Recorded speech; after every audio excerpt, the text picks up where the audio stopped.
Hey guys, Orlando here, and today I'm going to be reviewing Greta. This movie mostly flew under my radar until I saw Happy Death Day to You, and I saw a trailer for this movie, and I was like, hey, Chloe Grace Moretz is in it, I'm going to watch it. So that's how that happened. So Greta takes place in New York City, and this young, naive adult, played by Chloe Grace Moretz, she finds this sorry for this bullshit. This is one of the perks of living in New York. You hear this shit, right? You hear this bullshit, right? This young adult, played by Chloe Grace Moretz, finds a purse on the subway. And then she goes to return the purse because she's naive. That's the thing she does, you know? Even though, you know, damn well we wouldn't do shit like that over here. She returns the purse.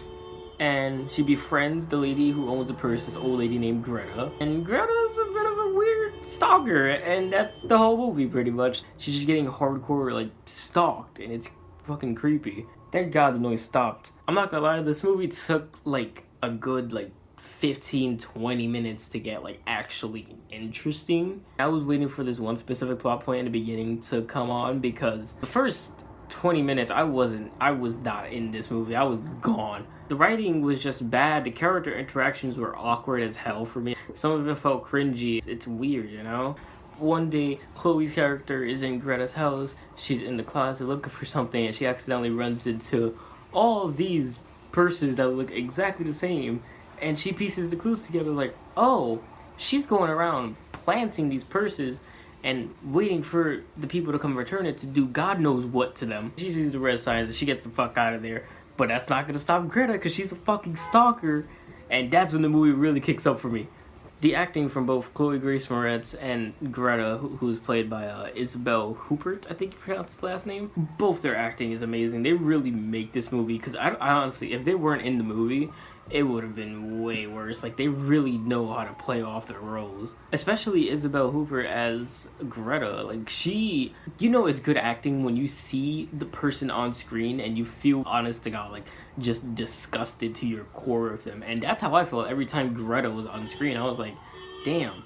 And it's back again, ladies and gentlemen. That's amazing. Every time Greta was on screen, I just felt honestly disgusted. And it was amazing that the movie was able to make me feel that way. And having Chloe Grace Moretz's character as this naive young adult living in a big city for the first time, not knowing how to survive, it's real interesting to see it from that point of view. And it kind of explains, like, you know, movie tropes like, oh, why don't you just do that? Why don't you just do that? Like, she's naive. She doesn't know better. She's trying to be a nice person, you know? Chloe's character has this one friend who's played by the girl from It Follows. I love It Follows, and I loved her in that movie, but that's for another day. But in this movie, I felt like she could have easily just been written off. There's a lot of characters that I feel like easily just could have been written off, like, honestly. This is one character that shows up towards the end, like, he's literally only in the movie for like 5 minutes, and he's fucking killed off. And I'm like, what was the point? Because it doesn't change the plot at all. It doesn't change anything. It's just there to make the time extend. Speaking of time, the way they manage time in this movie is really fucking weird. Like I said earlier, it took about 20 minutes for me to get interested in it, like, heavy. And the whole second act was just amazing. I love the entire second act. But once it hits the third act, I feel like so much shit just happens. It felt way too dragged on, honestly. A third act could have had a lot of shit come from it to just make it flow more natural. But I really enjoyed this movie more than I thought I would. I thought it was going to be one of those, like, oh, here we go again type movies.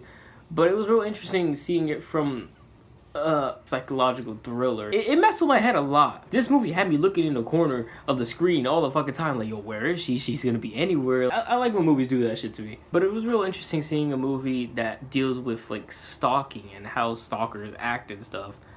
And the way those characters are written, Greta and Chloe, both those characters are written amazingly. I didn't really feel sympathetic for Greta, but it made for a damn fucking interesting character. Maybe me, I'm just so hard, I'm like, no, I don't sympathize with you at all.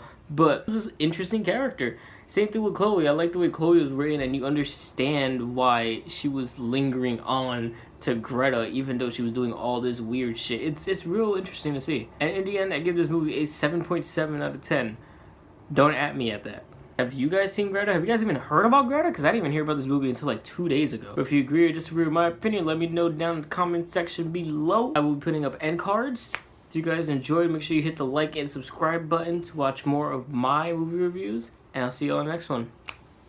Peace.